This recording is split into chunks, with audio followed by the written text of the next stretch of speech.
just a couple of other things. We were talking about the Good Samaritan law earlier today, Brian and I were, and that the Good Samaritan law was actually designed for medical professionals. And so the idea was that if a physician or nurse arrived upon a car accident before any of our first responders could get there, the idea was that they would be encouraged to help and that they wouldn't be in jeopardy of litigation if they did stop and help. And so that's what it was really designed for.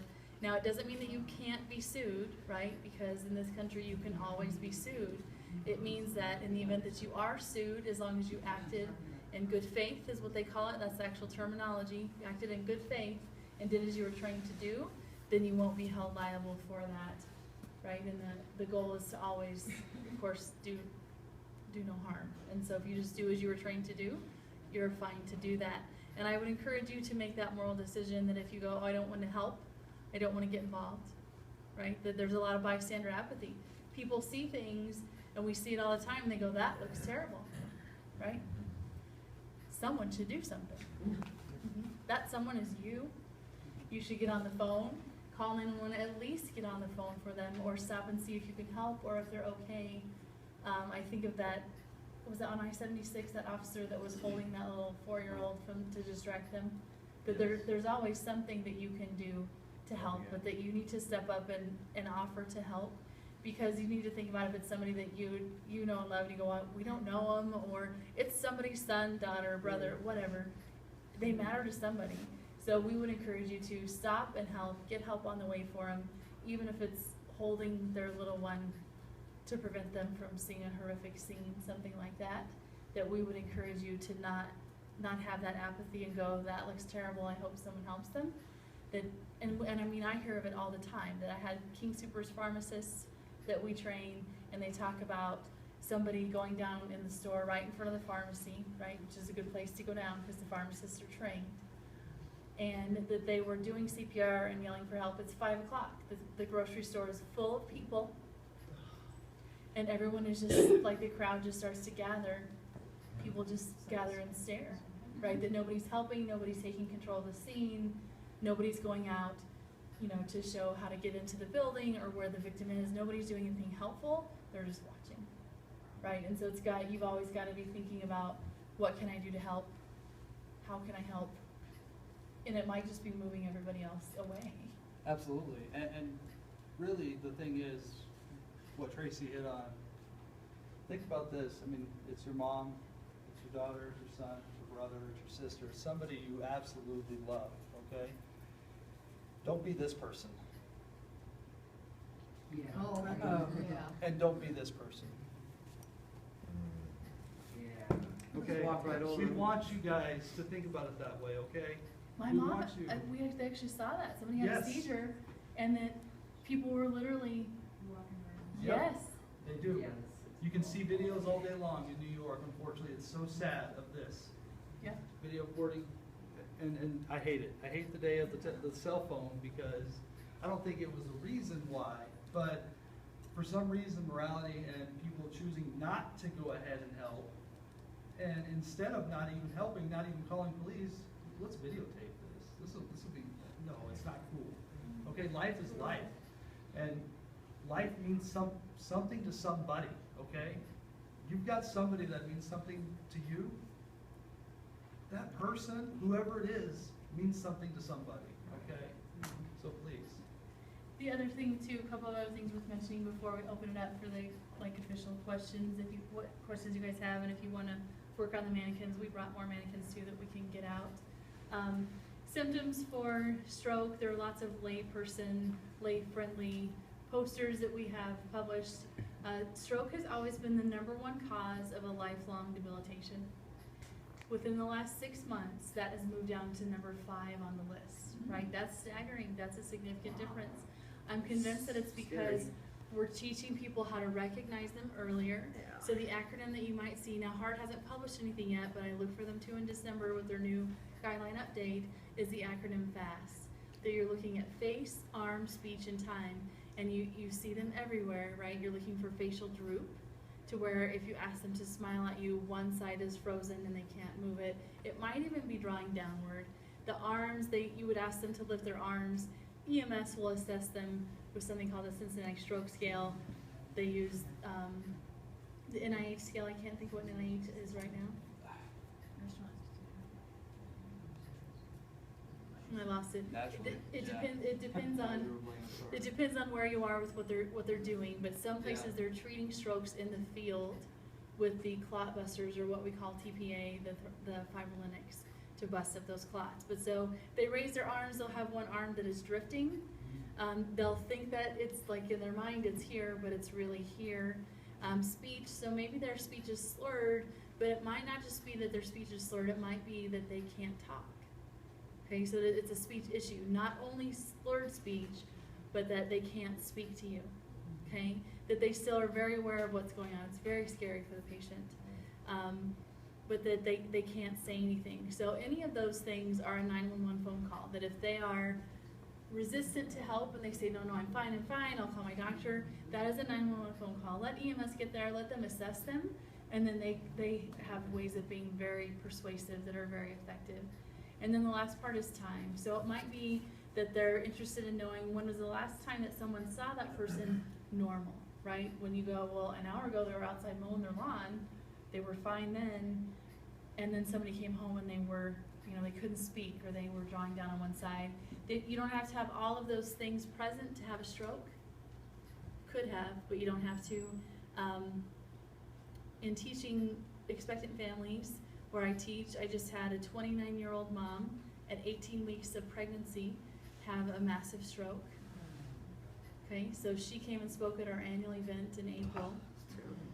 She's fine, no deficits from the stroke, baby's fine, everybody's perfect, right? That she was fine, she was putting sheets on the bed, her husband got in the shower, she felt what she described as popping in her head, and then he came out and found her on the floor, 11 days in ICU, and they finally figured out that she'd had a massive stroke. So these are rare things, but it happens, right? And we're seeing heart disease, and we're seeing stroke and things of that nature into the 30s, right? That we're thinking that it's a more sedentary lifestyle, that everybody's living that. But we have better drugs, right? We have better drugs to keep you living longer, but that we're seeing that disease creep in earlier and earlier, that you should always be considering anybody can have a stroke. We work with Memorial Star and a lot of the Air Life helicopter transports, and so I would be in a lot of trouble for butchering the names of them like that. That were here. But Memorial Star just transported a 4-month-old that had a stroke. So when I tell you that anybody can have a stroke, that's true. It could be a clotting factor. Last summer, I also, a very precious family to Jack and I, that they come in and have dinner with us now, but had a 23-year-old mom that came to me pregnant while she was pregnant in class, and she said, thank goodness I had a stroke when I was 16, that she had factor V Leiden, a clotting disorder, and they found it then because she had a clot in her head. Oftentimes they find it with pregnant moms, and they have a clot in the umbilical cord, and they've already lost the baby, is how factor V Leiden oftentimes can be diagnosed. So I was quite taken aback to have this young, perfect little mom come to me and go, thank goodness I had a stroke at 16.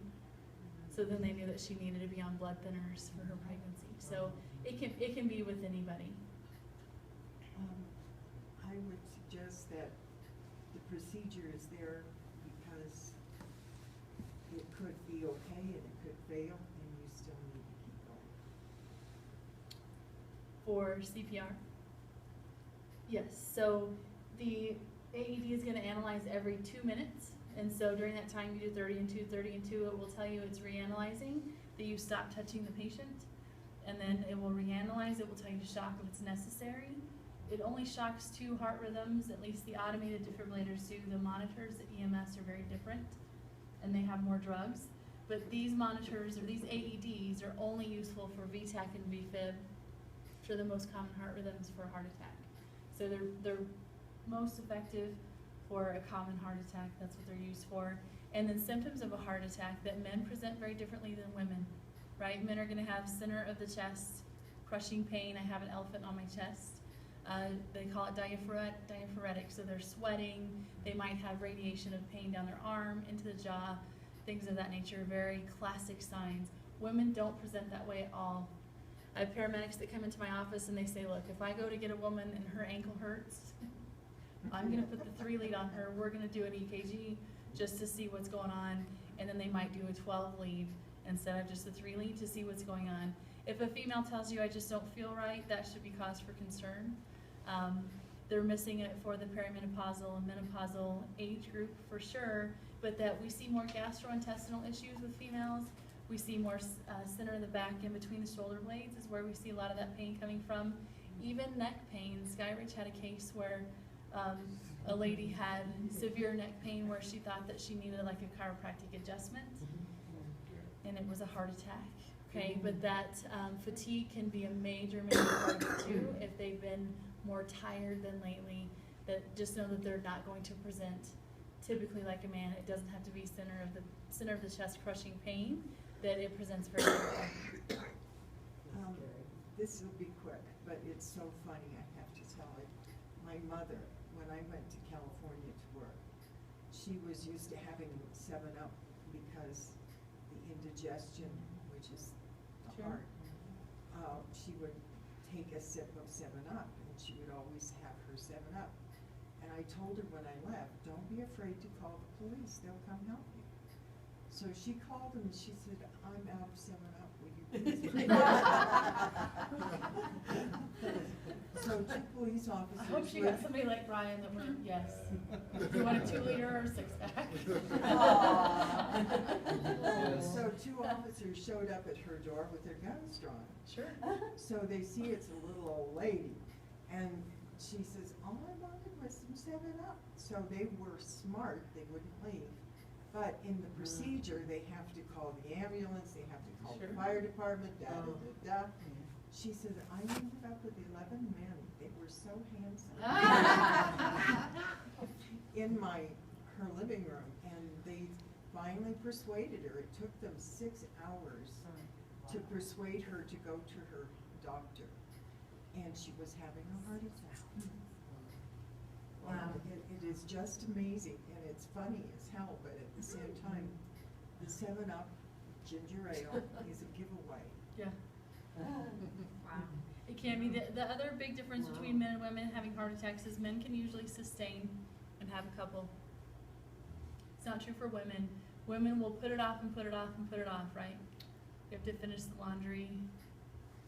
You have to make dinner, whatever the excuse is, that you put it off and put it off, and to the point that you have an actual event and it's deadly. So that's usually the difference, is that men will deny it initially, but will ultimately go and seek help, whereas women just put it off and think that they have too much to do to take care of themselves. How many can they have? Women or men? Men. Well, I mean, it depends on the patient, but we've got, one of our course directors talks about men coming in their 90s, that they've managed their blood pressure really well, and they say, well, my first heart attack was in my 50s, and my second was in my 60s, and then they have a bypass, you know, and then they're good for another 20 years after that, and still having hip surgery. My That many ex years is like later. 5 already. You're just waiting for the, Final one. yeah, I know, that's a lot. Are they, I mean, they must not be massive, or, I saved him one time, but the other 4, I don't know how he keeps going. But is it, and it might be a rhythm thing, if it's AFib, they can do a pacemaker, and they can do he's a got a pacemaker and hip replacements and 5 heart attacks and defibrillators and all. And 10% of a heart, he's got 9 lives. You got 9 lives. Still going. What other questions you guys have for us? I have a question about seizures, and I want to make sure that people get a chance to. But you did mention walking over, and for someone who hasn't had medical training, what is your advice from a first response if you come into someone that's looking like they're having a seizure? Call 911 and keep them from hitting their head. Is it true about like tongue No, and all that? no, you're gonna lose a finger. Yep. Do Wow. not. Do All not you wanna stick your finger do, in. that's that scene safety thing again. Okay, that person's gonna be thrashing. It's very, very hard to look at. But you have to be the calm one in this situation. Just remove everything. Do not attempt to like protect the head. Do not try to protect the body. It's gonna thrash. Just move the stuff away from it, call 911. Okay. Do not stick, you will, because those, I don't know, the human mouth bites down at about the same power as a dog, which is actually the same poundage that a shark bites. 2,000 So pounds. it will take off that finger, okay? Yes, ma'am. The only thing that, with my experience, I found is I was told that they really can hear, and that if you talk to them, they really appreciate it, and I had that experience, and they do. Yes, ma'am. And so it's very comforting to know they're not alone. And that brings up actually a second point that I wanted to talk about too. Always be cognizant of what you're saying. You know, if the person's unresponsive, and I say that from a cop standpoint because we all know that cops have a different sense of humor, but as a citizen, as you come on scene to anything, just be cognizant of what you're saying because you don't know who's listening. But also the AED is probably recording. Yes, and as soon as that AED turns on, it records. Oh. Yes, so that's another thing, and it will. I mean, you just don't want to be making comments, whatever it is your coping mechanism to deal with that situation. At that moment in time, put on the most professional face that you possibly can, and keep your vernacular down to just scene safety, victim safety, bringing life back, you know, showing compassion and remember, not every victim needs CPR. Okay, like a seizure is not going to need CPR. Maybe may not need CPR. Depends on how they come out of it. So every single type of injury is going to be somewhat different. So one of the things I like to tell you guys is the way that you talk to these victims can actually help extend that life. Okay, so comfort them. You know, if somebody looks down and they sees a little bit of blood on their finger and they go into shock, and then they lose a finger, how bad do you think they're going to be then? Okay, so if you find somebody and you need to help, okay, remember we check for the scene safety, right? Next thing we're going to do, we're going to call the professionals because we got people that are paid by the government to go ahead and take care of these situations for us, so we don't have to, right? However, while we're waiting, we want to go ahead and help out. And one of those ways, if somebody's there, they either have a lot of blood coming out of it, do your best not to let them see it. Talk to them to the side, allow them, if they're able to sit up, just don't let them see it because you don't want them going into shock because then you're going into a whole new thing. We don't have the time to go over the entire first aid module, okay, because like I said, that's like 3 hours long to discuss each one of those things. I do strongly suggest you guys do attend a class and do go over it because you will be amazed at what you'll learn, first off, and you'll be amazed at what you recognize when you do go into it. And she's holding the EpiPen. This is actually a very important thing to go over. Well, Brian's daughter has lots of allergies that they're anaphylactic to, which is the throat closing. The only treatment for anaphylaxis or the throat closing is the EpiPen. And so Jack also has peanut and shellfish allergies. So we were laughing before we came about how much epinephrine we had between the two households that we have it everywhere, right? There's 2 pens everywhere. And so this is just a trainer. You're welcome to handle it as everybody gets up and moves around. But it's essential to know how you could help somebody if they can't breathe. You have to take the blue end out, which activates it. And it's an auto injector. So you're holding it in the middle. It's not a syringe. You're not pushing anything, that you're putting it into the meaty part. Yep, and that you want to be probably bracing their leg, and this is something that the teachers will all need to be retrained on. I just learned from a director of nursing yesterday that they've kind of changed the protocol that people have a tendency to jerk, which I never thought about. Yeah. Which I could see that happening. Absolutely. But that you want to put your hand down, and then so that way you're holding them, so that way they don't move. And with my luck, I would stab it into my own hand. That would be the first problem. So, I mean, like I'd be like, oh, sorry, I have another one. It's okay. Let's you hold it for 10 seconds, and then you rub the area. So that makes it not so sore the next day. But then also, you're dispersing that drug. Anytime you're using this, it's a 911 phone call. They do come in a twin pack now, and that's critical. This is a drug that has a half-life of 3 to 5 minutes. So if it was a really serious reaction, or if this wasn't enough, then you would want another pen, so that way you could administer it again. You would just keep administering until EMS got there. But this is all that will help. Jessica? I noticed it said $8 on that. Is that just for Oh, sorry for the trainer, yes, we had it in our case at the training center. You've all been charged. No, so they've doubled in price in the last year, so a lot of agencies like nurses in hospital, they don't use EpiPens, it's too expensive. So they're just gonna draw it out of a vial, right? They're gonna use a 22-cent syringe to draw it. EMS, they don't typically carry these either because they're going to just draw it.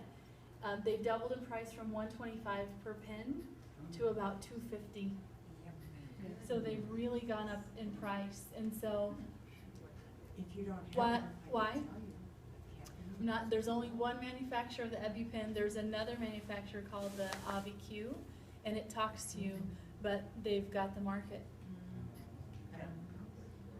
Yep, it's a very expensive. So a lot of people that carry them, I went to the EMS conference in November, paramedic from Brooklyn talking on anaphylaxis and epinephrine. He's been a paramedic for 40 years in the Bronx. Talk about entertaining. It was very, very entertaining. Every day is a 20-year career. For sure. In a room of probably 400 people, he said, how many of you have anaphylactic allergies, either yourself or someone you're responsible for, that they're anaphylactic? And so probably, at least a fourth, if not a third. Yeah. A large part of the room raised their hand, and he said, okay, keep your hands raised. Those of you with anaphylaxis in your households, how many of you right now have your EpiPens with you? Not in the glove box, in the car, right here with you. How many of you have them? And I was the only person out of that whole room who still had my hand raised. And he said, you have an EpiPen? And I said, I have two. Always. And so he said, I don't know if you're the optimist or the pessimist. I can't decide. And I said, it doesn't matter. I will be ready, but people don't carry them. But part of it is cost. So you didn't get ripped off. This was just a trainer. Yeah. If you have insurance, I don't know if people know this or not. You can go to epipen.com and you can print off a coupon for them, and they will cover your copay because they can still bill insurance. So that might save you a little bit on the cost. But if the need is for you, I would encourage you to carry one. Yeah, I do. I know. And the bummer is they're only good for a year, so they expire really fast. And I'm always the mom at the counter, like opening it to see like that I got one that's good for a year, or if they're just cleaning off the shelves, things of that Baby nature. bottle, carry Yeah. like a baby bottle everywhere you go. Yep, you always want to have it for sure. What other questions do you guys have? I know that we're close I to our have one time. quick question. In terms of the certification, you said that the standards change every 5 years. Do you have to be recertified around Yes, that? yes. Every that's a good year. question. So for the American Heart Association, that certification is actually good for 2 years. Now people always wonder why we don't do free classes, and that's because to have a true certification, you have to have a book, and then the actual class with all the product that you see, and then to purchase the card as well. So when people go, I can't believe you don't do free classes, well, we have to be sure every student has a book, and that's why you can't do free classes. But it's a two-year certification. We do the layperson training as well, the Heart Saver First Aid and CPR class. To do infant, child, and adult CPR takes about 5 hours, depending on the size of your group. It amazes me the people who are trained. So you did it for the vet tech part. Oh, yeah. And are you trained also? 30 years ago, and things have changed. Yes. And anybody else currently certified? Okay, how come you're certified? I'm certified because I live with a child who's unidentified.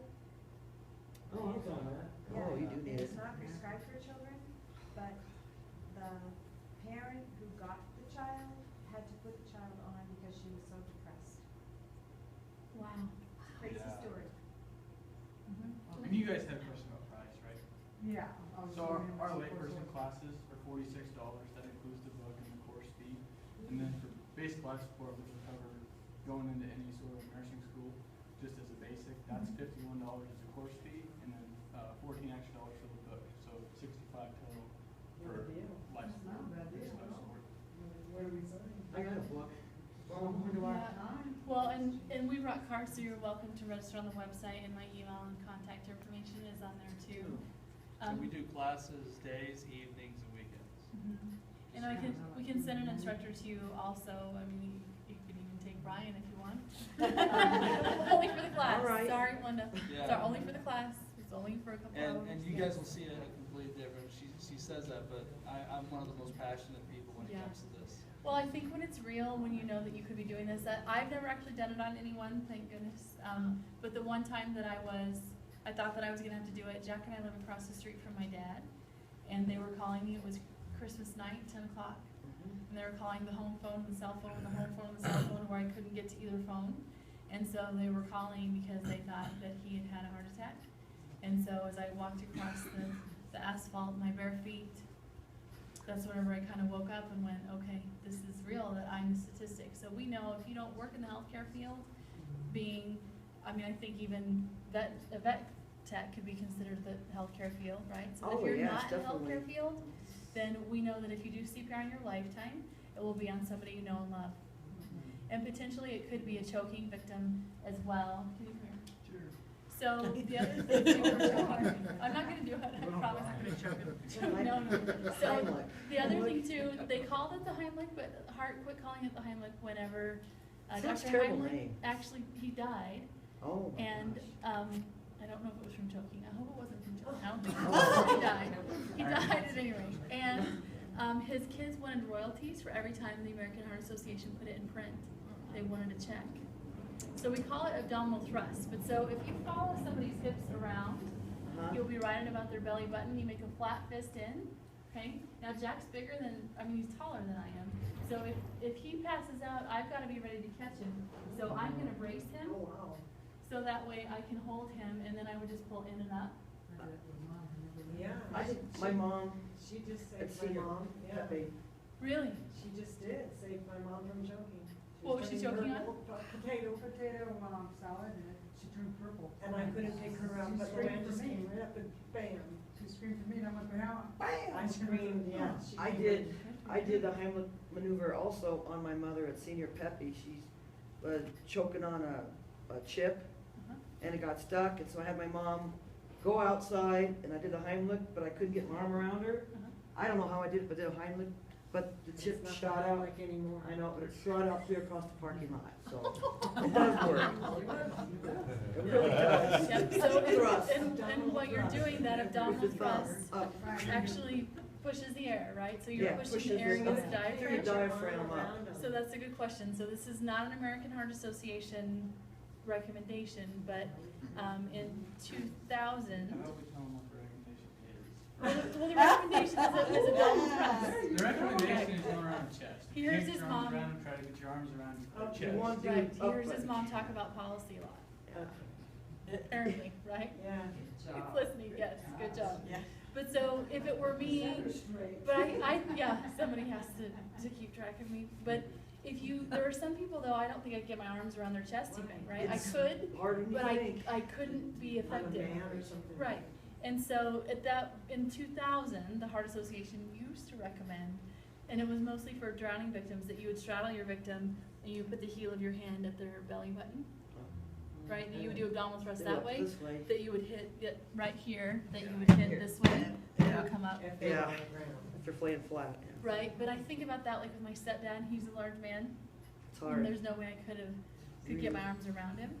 You could always back him up against a wall, and again, not the Heart Association recommendation, Oh. but if I have to clear somebody's airway, I'm gonna clear their airway. So what happens if you're choking and you yourself are Yep, choking so and you could do it and yourself. there ain't nobody there? Sure. Yeah. So you would Do it over a chair. Yep, you would do it over a chair, corner, I wouldn't corner actually, table. I would go over that podium right there, something that I don't have to stand up like most. You have to throw yourself Drop over a yourself chair. down. Throw yourself over. Yeah, other than that, that Chair, a works. chair should work too, but you could do it to yourself as well. It does work. And there's usually vomit involved with choking too. That brings one of my other good stories with choking. Military people, Oh, if you ever around a special forces guy, you will not know he's choking until he goes purple and falls down. Right. He will sit there the entire time trying to save himself with his own throat. Just sit there. mm. It is the most insane thing to see a military person with too much bravado try to save himself. Insane. Most people will show a sign that they're in distress. They will literally put the hands up. Grab your So, throat or something. yeah, or- you will randomly, if you do, just know that the person probably is a self-saving type person. I military. trained a bunch of engineers in the tech center, and they all went to Del Frisco's after the class. And I did like 8 classes there in they were design build company. And the next class he came to me and he said, so we went to Del Frisco's after your class. And he said, I started choking and I was embarrassed. So I went to the bathroom by myself. And he said, by the time I walked to the bathroom, nobody noticed he left. Nobody noticed he was not, nobody noticed. And so it's a very common thing. So you guys, we need to wind it up right now. Are there other questions that you have? Because we've met I our just time. have one more thing that I just can't let go of in my head. I've been trying. And this is a personal experience too. My grandson and I were hit in the car, broadsided, and flung up onto the median of the street. Called 911, sounded rational because I'm very low-grade type of reactive person. They let us sit there for 3.5 hours because the police said, well, just get out and go home. Well, the car is on the median, so you can't really drive it off. My grandson had a broken back in the middle of his back, and I have 4 places in my neck that's broken because of that. But nobody came to help us. My daughter literally took off work. So my point is, if somebody is in a position for a long time, even though they seem rational, double check. See if there's something you can do. So agencies, at least in the Denver metro area, are bound by contract to respond within nine minutes. You always need a lawyer for something really happening. Lawyers. Yeah, so, Yeah, and you guys we've will, evolved since then, but yeah, the policing force it's about reacting to, and much quicker, so. Well, they were going through a period of time when they had new directives, and they said, well, if you can call 911, you can take care of it yourself. Oh, really? Wow. I apologize, Ms. Sue stood up, so I'm gonna hand it over to you. So, as always, we have learned a lot. We've had an excellent presentation. We have fabulous professionals who give of their time to help other people, and you deserve a great big hand.